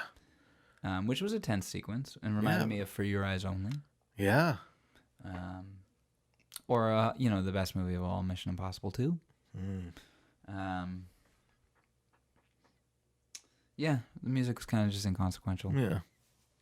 There were some nice moments, but nothing. Can't remember any themes. Yeah, I won't be buying the Action of the Tiger soundtrack on vinyl. Who did the music? Humphrey Searle, Searle. Wow. Okay, my next note: Captain Trifon with a heart next to it. Don't worry, folks, that'll be corrected. My next note. Oh, the best quote of the movie. Jolly much on the ball. That was the best quote of the movie. Actually, it's all Greek to me. Is pretty good. I feel like that's a better... But you need the context of that. I think jolly much on the ball. You could just use that wherever. Yeah, just toss clicks. It's ridiculous. How's that project going? Jolly much on the ball. Carson's jacket, heart. Oh, yeah, that jacket was cool. That is like the best bomber jacket. Which was great because it really... Because having him in the blue shirt, I'm looking at Skipper from Gilligan's Island. Yes, like, he looks exact. White hat and blue shirt. I was hoping Connery would come out like in the Gilligan outfit. Smoking a doob. Speaking of which, let me have that lighter again. Oh, yes, I saw Mr. Howell on the other side of the island. They kind of have a similar accent. Gilligan? No, Mr. Howell. Mr. Howell could have been Connery. From Gilligan's Island? Yeah. I haven't watched Gilligan's Island in so many years, I don't remember. Oh, it's fun. The Professor. The Professor and Marianne. I was more of a Ginger fan, you see. So yeah, I was more of a Green Acres fan. Oh, Green Acres. We watched Green Acres. We watched... Strangely, we watched Leave It to Beaver, but I always knew how like not representative of America it was. Like that was like as a kid I knew like, oh, this is what they wanted America to be. But I enjoyed some of Leave It to Beaver. Like I remember really enjoying an episode where Eddie Haskell has to buy new seat covers for Wally. For Wally's car, because Wally worked really hard to save up the $16 for the seat covers. And we watched The Munsters a lot. I love The Munsters. The original Munsters. I haven't watched the Munsters films. The ones with the original cast. And then there's a couple with like Fred Gwynn. Or I'm sorry, not Fred Gwynn. Obviously, he's the original Herman. But with Edward Herman. You ever watch Gilmore Girls? Yeah. The grandfather in Gilmore Girls. He played Herman Munster a couple of times. Oh, no shit. Yeah. Okay, my next note. Now I hate Trifon because he's a rapist.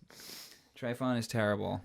Trifon is like, yeah, I have the opportunity to help you and your family and friends across the border. Tracy's got to stay here with me because I'm a creepy rapist. And I'm a prince or something, so I can get whatever I want. And I'm an awesome officer. Like, that's why I liked him at first, because he's like, look at me, I'm a weird, quirky officer with my weird, quirky cavalry. Yeah, it was like very, very Borat-ish. He was charming at first, kind of. Yeah. It's like, Tavon is the best.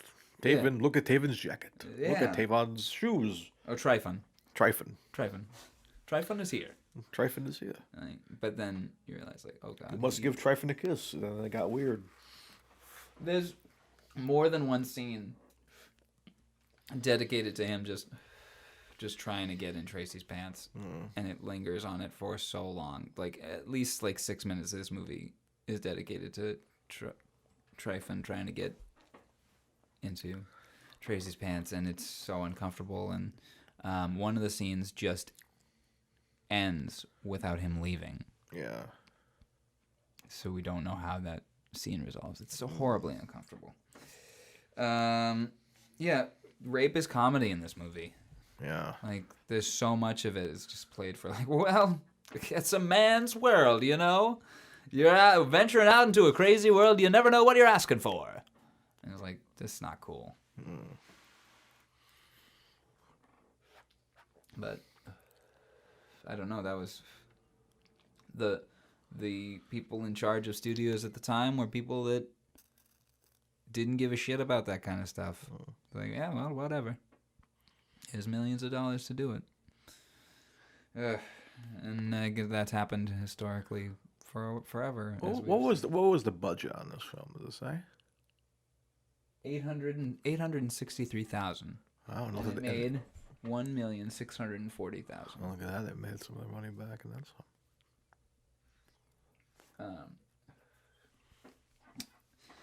what else?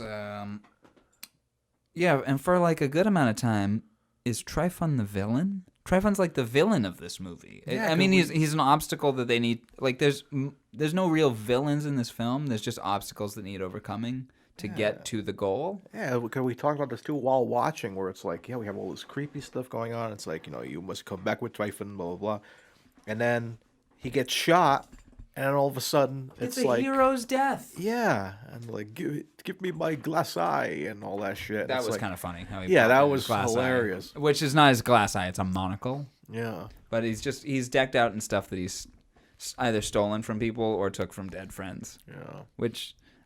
quirky, and I like that.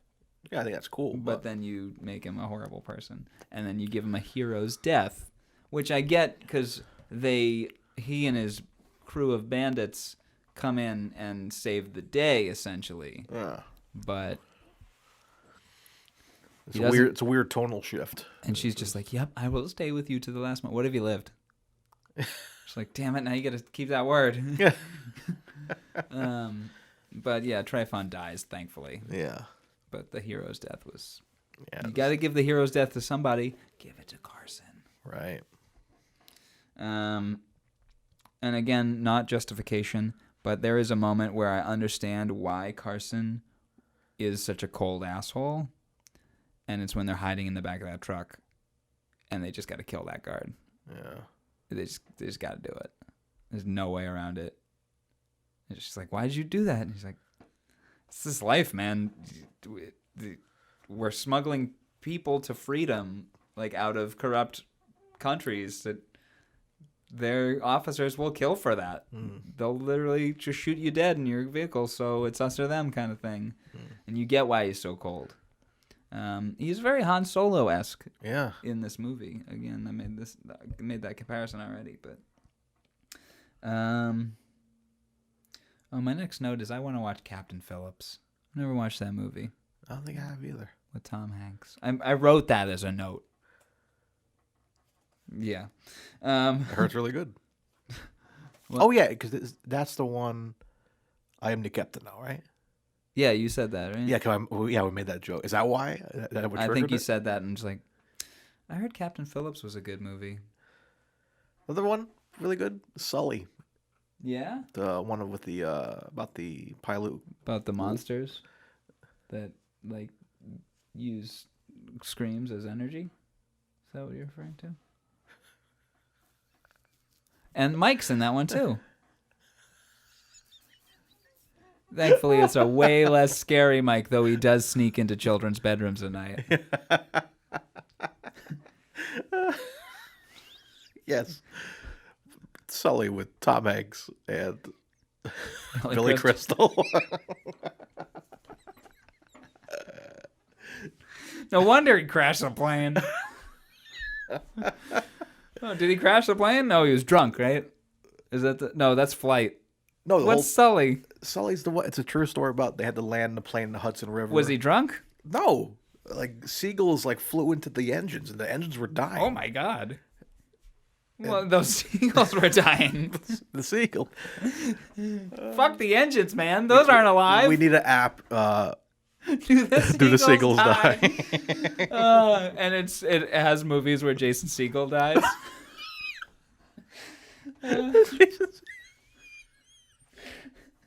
But just mixed in with all the other movies. And Steven Seagal movies as well. And there's none of them. He doesn't die in any of his movies. Yeah, he refuses to. I wouldn't die in that. Well, in that movie. maybe the movies where his career dies. Maybe all of them. I don't know. I've never seen a Steven Seagal. No, film. he has great movies. Yeah, I've heard like what Out to Kill or what is it? There's like there's so many.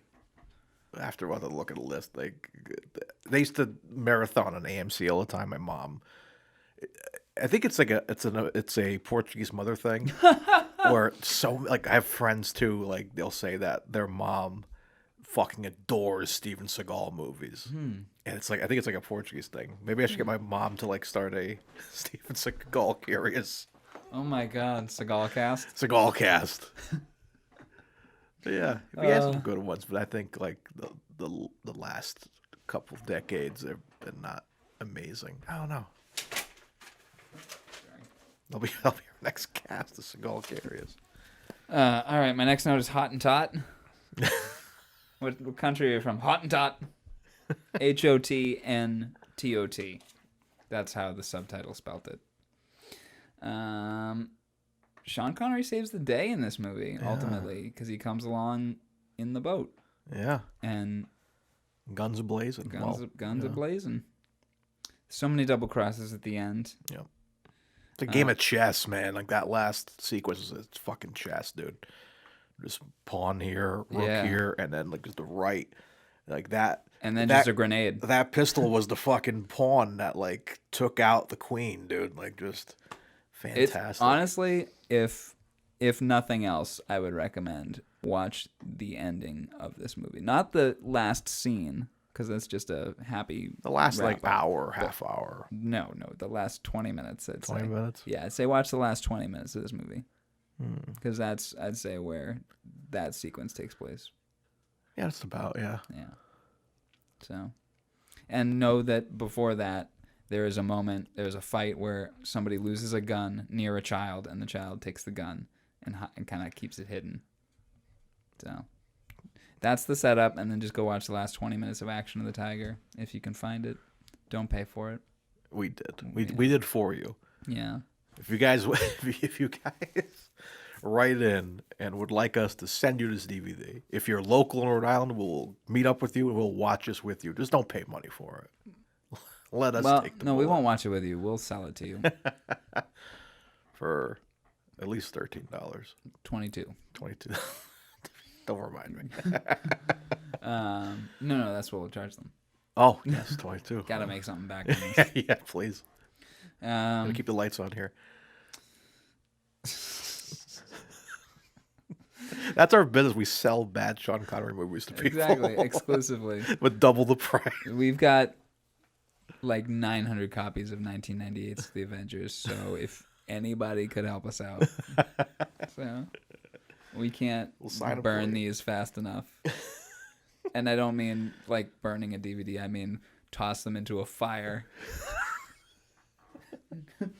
My last note is Florence Nightingale, because he calls her Florence Nightingale. Oh yeah. Because I don't know what Florence Nightingale is, so I'm gonna look that up right now. She's like she's like a nurse or something. She's like a famous nurse, I believe. Florence Nightingale was an English social reformer, statistician, and the founder of modern nursing.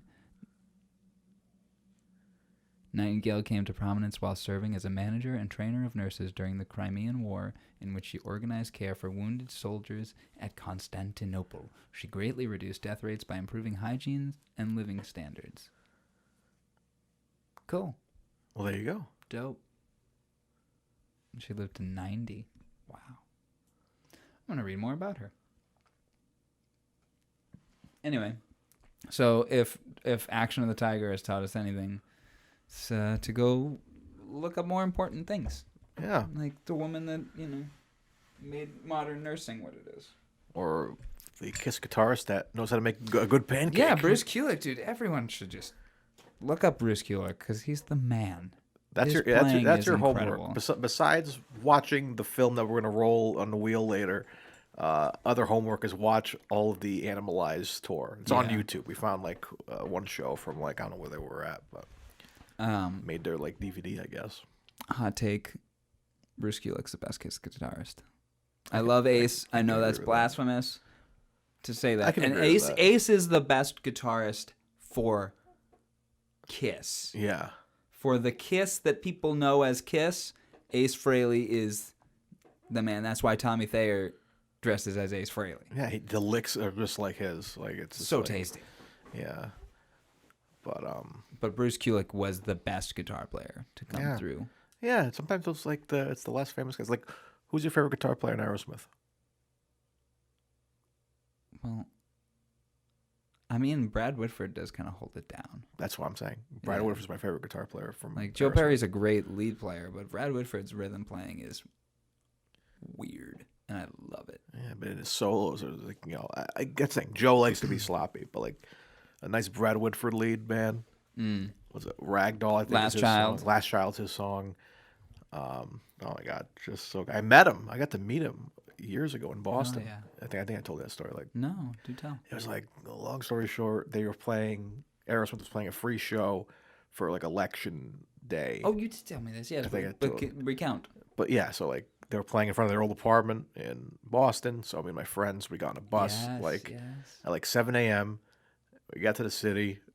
We have no idea where we're going. We're trying to get directions to like the place, and it was like basically in the center of the city, but like we went around the entire city trying to get there. We missed the entire show. Oh, We said, fuck it, we're in fucking Boston for the day. Let's hang out. We got some fucking food.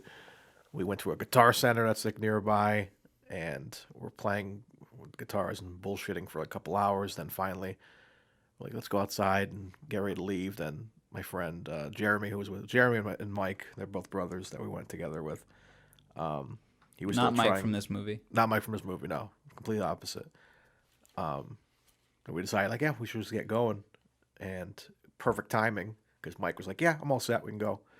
And then we walk down the street, coming through front of a hotel. Who walks out? Brad Whitford. Still in like his stage like attire, like a cowboy hat. and shit. Both the musician and the film actor. Bradley Whitford. Oh, that's right. Yeah. I never made that connection. But yeah, He he's was like Eric in Billy Madison. that's right. Yeah. Yeah, long story short, Brad Whitford's a great guy, great guitar player, and I loved listening to him talk about styles and stuff and what he was into. Is that your hand making? Oh yeah. Oh, A okay. little Oh, case thing. I'm fidgeting. just curious. I was picking that up. Like, Connery curious? I'm very curious. Well, that's awesome. That Brad Whitford's a nice guy. Yeah. Seems like Aerosmith's probably friendly people. Joey Kramer sucks. Yeah. He's an asshole. Okay. Sorry about that. I met him at a Stop and Shop. Really? Yeah. Just getting groceries? Nah, he was like promoting his coffee. And yeah, I kind of walked up and he's like, "Where's your coffee?" I was like, "Oh, shit." And I grabbed the guy. I was excited to meet him. And I was going to plan on buying one I guess he wanted me to have one in my hand, I guess. So like I kind of had it, and I tried the coffee earlier that day. Passing it out. Was it any good? Yeah, it was good. It was okay. And then I said that to him. I was like, hey, by the way, the coffee's great. And he's like, yeah, I know. I made it. It was kind of like a Goldfinger, I own the club moment. Did you shit it out of your goodness? Is that what you're saying to me, Joey Kramer? I guess. And he was just kind of like, yeah. And then if you look, I have the picture somewhere. If I find it, I'll post it somewhere. Of like just me with my arm around Joey Kramer and his arms just to his side. And he just looks appalled to be there. And that's how I met Joey Kramer. So you should have also just stood with your arms to your side, looking appalled to be there. All right, let's just both look miserable because this sucks. Yeah, so. Your coffee sucks. That's the thing. It's Your drumming is pretty good. Yeah, that's I think I'm not a drummer. If I was a drummer, I would have been more offended, probably. If like Slash told me to go fuck myself. Oh, don't get your sticks in a twist there. I met Slash too, but that was really quick. It was a handshake and said thanks for the music because I didn't know what to say to him. It's pretty cool. But anyways, where'd you meet him? That was at the house. No, that was in Providence. That was at what's it called now? Strand. Oh, yeah, it was Heartbreak Hotel back then. Did you see him there? Yeah, he played a solo show. Like with this Miles Kennedy. Oh, and all wow, that. yeah. Like it was dope. We're front row, like right there. Nice. And, like we waited for like 3 hours from like come wow. out to the back alley, and I was like, let's meet him. He signed my ticket. That was cool. I'm gonna say he signed my tits. He signed my tits. Yes, I have it tattooed right here. Oh my god. Thanks for the music. And just lean forward. Hope you kept that ticket. Oh yeah. I got I got that tattooed on me. Yeah, I got like the ticket signed, and I have a pick that I got when he played in Boston one time. That was cool to have like his pick. Very very heavy picks he plays. He plays the highest gauge of Tortexes. Fun fact for you guitar nerds. I use a pretty high gauge of Tortex. What do you use? The purple? That's what I use. Yeah, the purple. I use the blue, which is the next one down. Yeah, so I use the purple one. What does he use? And like he had like it was like they were purple too. But they had like his. So I think they were Tortex. Yeah. So I was like, oh, it's kind of cool. I'm like, oh, podcast is brought to you by Tortex. Yes. Oh, please sponsor us. I'm always losing your picks. I love your picks, dude. Tortex, bro. Dunlop Tortex picks. I buy the blue ones in bulk. Let me see that. What's that? They're great. They're my favorite picks. Oh, I've used those it's like pretty much my whole life. Yeah, it's one more from me. Yeah, but it's like that's kind of nice too. I like the stiffness. Yeah. And you get more attack on your playing. I can't stand a weak pick. Yeah, yes. Weak picks. No. What gauge strings do you use? It varies. So I just got these for acoustic. They're extra light, 009 to 045. Okay. Yeah, so it's like more of a lower gauge. Yeah, I like lighter strings. Yeah, Billy Gibbons tells a story about how he met B.B. King. He played his guitar, and they were hanging out backstage, and Billy's like, holy shit, these strings are like fucking thread. And they're like, it's like, yeah, maybe I can do the 8 gauges and like get more. Why you working so hard to get the sounds you want? Like, it's those old blues guys with the crazy bending and all that. But like, it's like, why are you working so hard? So yeah, I've only played lower or higher gauge strings when I'm doing lower tunings, but I don't really do any lower tunings for anything. Yeah, I just stick at like a 12 or 10, depending. If I'm calloused up, I go down a little bit. On 12s, I have a 12-string acoustic behind you. Oh, there you go. Yeah. But like, need to restring that. Those are bitches restring, I'm sure. It's not that hard. There's double the work. Yeah. But yeah. All right, Action of the Tiger. I think we're done talking about Action of the Tiger. Yeah, man. Let's get to our ratings and get ready for next week. Which, fingers crossed, something a little more Connery exciting. exciting. For a Bond film, or I would kill for just like I said last week, just something calm, with no action at all. No action. Like, I want the most action to be the threat of a punch and a sport being played. Yeah. Like, that's I need something low key. So let's fingers crossed. So. Yeah. All right. So should we do the ratings? Yeah, let's do our ratings. Here at Connery Curious, if you guys know, we do several ratings for films. We do a all-in-all Connery rating of how we thought Sean Connery's performance was. And rating specifically Connery himself. Yes. And then we move on to the actual film and what we think of that. We got the 10-point scale. It's a lot of fun. Oh boy, I'm all tangled up here. Okay. Yes. So we rate both Connery as I think we kind of group them together. It's him as an actor and him as a character. Yeah. So the way I've been kind of ranking that is like I rank him as an actor first. So I let that carry all the weight, and then I let his character subtract from it. Okay. You know what I mean? You know what I'm trying to say? Yeah. So to go back to our previous ratings,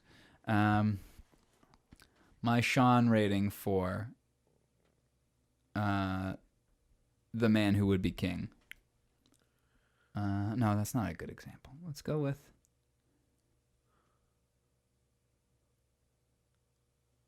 Yeah, let's go with Sword of the Valiant. That's a good one. So I gave him a 7.5 in Sword of the Valiant. And I thought that was because... I'm sorry, I'm getting really close to the mic. He is committing to the role like a 9. He's really committed to that because he's given some good lines of dialogue. But then you take away those 2.5 or 1.5 points to bring it a 7.5 because the character is goofy and the movie is goofy and it takes away from his ability to give the best performance. Right. And his character is an asshole. Like that plays heavily into my decision of things. Is the character an asshole? That's not his fault. But clearly he was cast in that role for some Terrence Young was or whoever was in charge of the casting for this clearly went, yeah, he can play a rapist. You know what I mean? So, all right, let's go to Action of the Tiger on our Connery Curious spreadsheet. Alrighty. Let's rank Sean first. What are you going to give him? A 2. I gave him a 2. I would have given him a 1, but just that last scene kind of saved it for me because I'm like, okay, at least I'm going to see Connery in action, and like this is kind of like the foreshadowing of Bond in like 5 years. And you get a little bit of action during the bar fight. Yeah, the bar fight was really good too. It's kind of passive action, which I liked that the most. Because he's just like sloppy and drunkenly. What is it, like Drunken Master or Drunken Monkey or something like that? Drunken Monkey, yeah. Where he's just moving through the chaos without getting hit at all. Yeah. It's really beautiful to watch. Yeah, and he looks really good. Yeah, so like if we didn't have that creepy scene on the boat, I could have gave him a 7. You know, yeah, I would have been like great because we can't give him too high of a point because he's barely in the movie. Yeah, but yeah, what's his cumulative screen time? You think? Probably 6 minutes, maybe. Yeah, well, maybe 10. Maybe, yeah. Yeah. Maybe 2. He's in less than 10% of this movie. Yeah, because like I think I turned to you at one point and I said, I realized Sean Connery's not in this movie. I forgot that we were doing a Connery film. Yeah, there were a couple of points for sure. Which is great because it shows how great the other actors are. Well, hold on. I'll be right back. I'm just gonna grab the box for this movie because even the description of the film on the back relies on Sean Connery. Yeah. I'll be right back. Keep talking. Yeah, they really sell it where they're like, this movie is one thing, but don't worry. Dr. No is coming soon, I guess. It's almost here. It's almost coming. With that, Yeah, read the description there. Okay, I'm back. On our ancient Blu-ray. Action of the Tiger. Here's the Blu-ray description.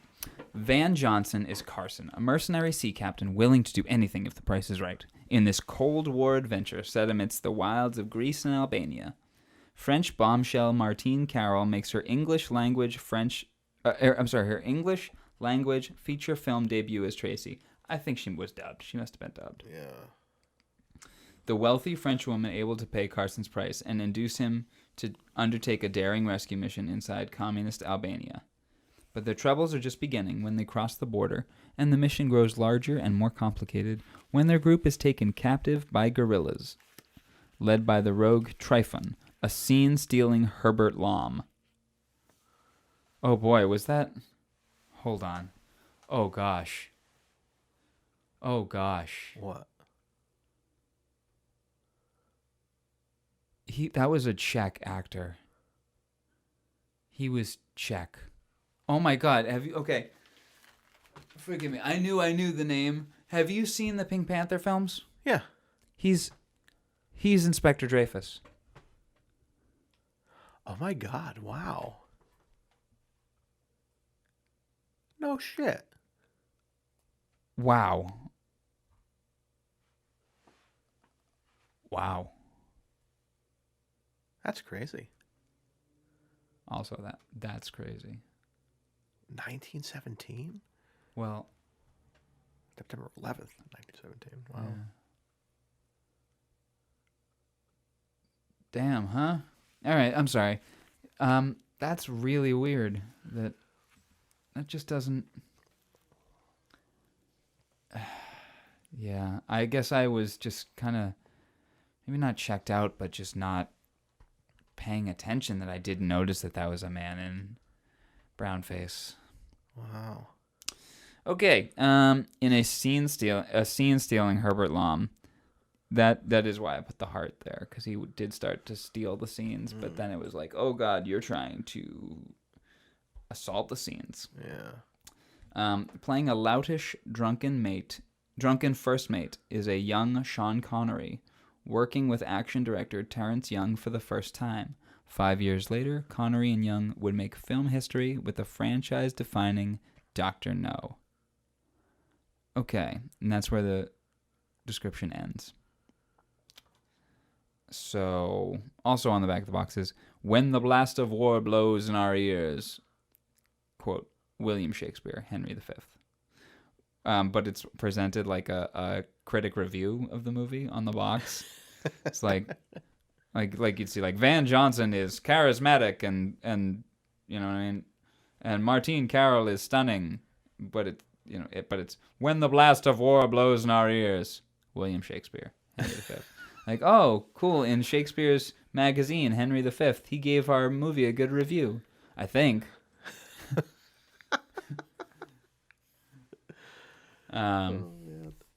So yeah, you know what? To go back to that point, to our Connery rating, I'm gonna agree with you, Mario. I'm giving him a 2. Yeah. Yeah. I didn't even realize the fucking uncomfortable scene is on the cover. Oh my God, it is. If you look up the poster for this film, it's got Connery attempting to rape Martine Carol's character.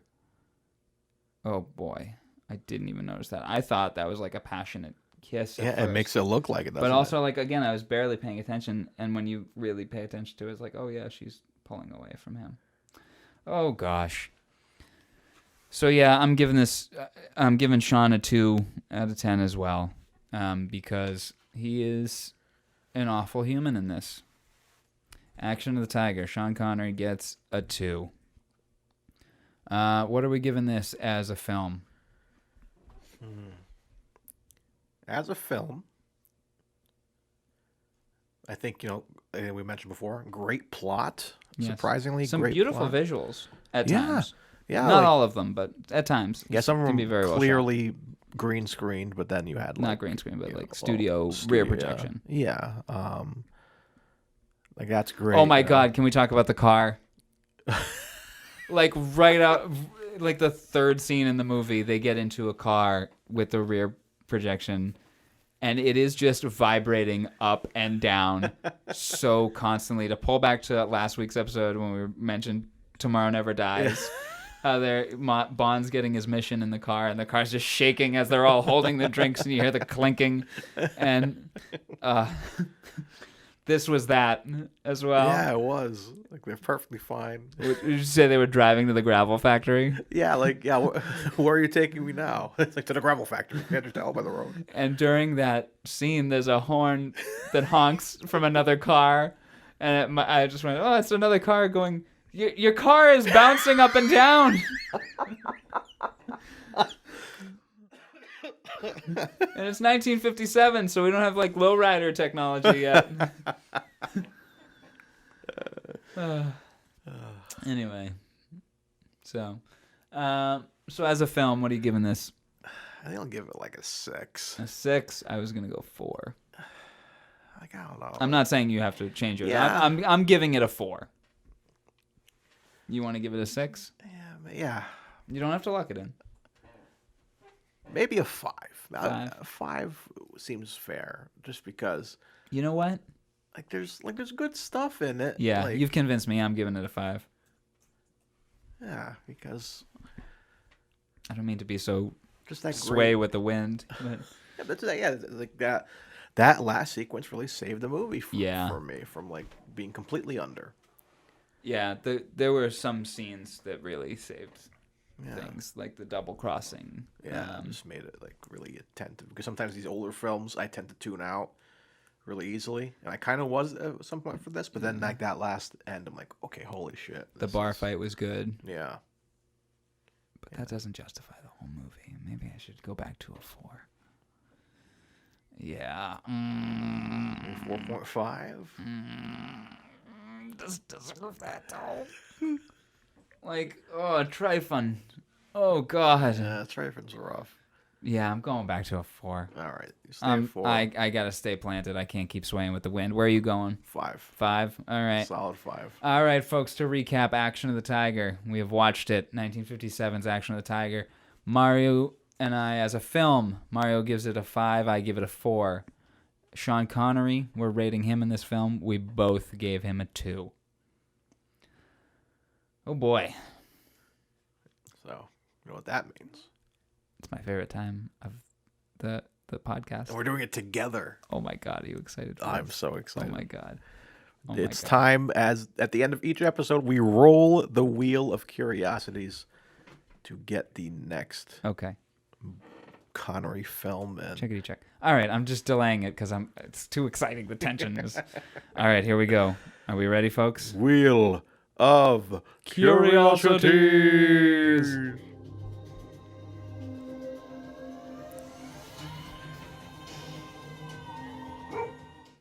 Cuba. Okay. Cuba. Which All one's right. Cuba? Let's look up Cuba. From 1979. Okay. Cuba. 70s.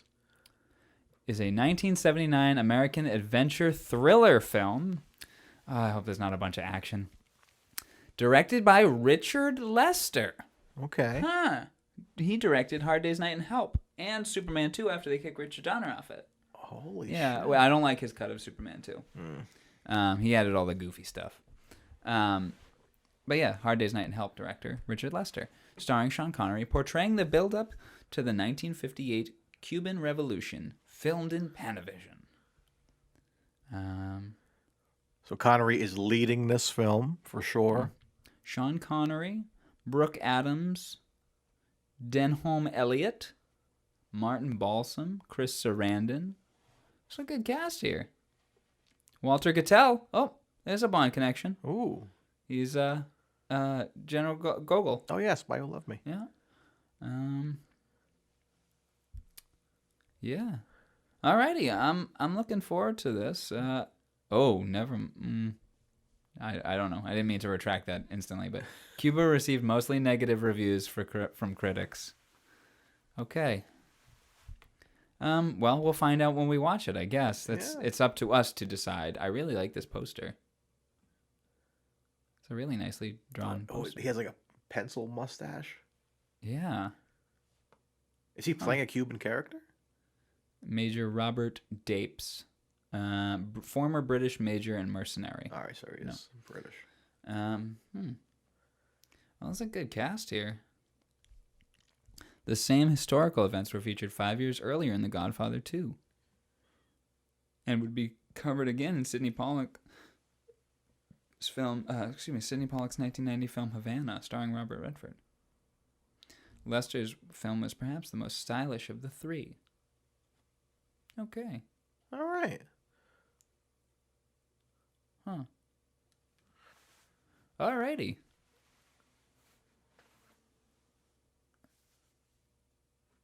Look at that, learning things every day. All right, well, our next film will be 1979's Cuba. Cuba. So, I recommend you go to your local library or, yeah, you know what? Start there. Go to your local library and check if they have it. I found mine at the local library. Okay. Spoilers, I have got all these movies beforehand. Yeah. I don't know why I just lost the plot there entirely. Yeah, go watch Cuba along with us. Yeah, we'll be back here next Sunday and reviewing it, and you guys can write in. Let us know how you guys felt about the film. Yeah, let us know how you felt about Action of the Tiger. All right, well, hold on. Let's ask this: would you show Action of the Tiger to somebody? No, neither would I. No, I think we asked that already, but yeah, just not gonna rewatch. Nope, I'm never gonna rewatch this. Just maybe that end scene. Yeah, maybe just for the tension. Yeah, but also it's nice to like think of yourself in that kind of tension, like where something that kind of tension where you need to make one move, you have to make it, you can't tell anyone else you're making it, and as soon as you make it, everyone's got to follow your lead and like move quick. Like that's something I think about all the time. So it was a very like, it's not happened to me, but it's a fear I've had for a while. So it added to the tension of that scene. Absolutely. Yeah. Anyway, I don't mean to keep discussing this film that we didn't really enjoy. Yeah. So high hopes for Cuba. High hopes for Cuba. We'll have some fun there. So guys, if you guys we'll see. We may not have any fun. But... So we'll watch that and come back next week. That's it. Yeah. So follow us on the various forms of social media. Hit us up Twitter at CuriousPod. See all the updates from there when we're posting all that great stuff. Instagram at Connery Curious. Yep. Or is it Connery Curious Podcast? Oh, it's Connery Curious. It is Connery Curious. And then email us any questions, comments, or concerns over at ConneryCurious@gmail.com. There it is. And you can find me on Instagram at tituscompositions. And you can follow me at friggin_nerd_mar, or follow over on the Friggin' Nerds Media. Mar, M-A-R. M-A-R, yeah. And not enough characters put the I-O, I guess. So I was kind of stuck there. But yeah, follow us on all that, and we'll be back next week. Sean Connery will return. Yeah, that's true. In Cuba. It's good. It's good that at least he's starring in this, so we'll definitely see more of him. Yeah. So. I had another note to make, but now I can't remember it. If it comes to you, you can insert it in here. Yeah, I guess we'll just go with that. Yeah. All right, folks. This has been Connery Curious. I'm Mario Lima. I'm Dylan Titus. Stay curious. Stay curious. Bye. Connery Curious. You've been listening to Connery Curious, a Titus Compositions and Friggin' Nerds media production. For more content, be sure to follow us on various forms of social media by searching Connery Curious. Be sure to rate and review the show wherever fine podcasts are downloaded.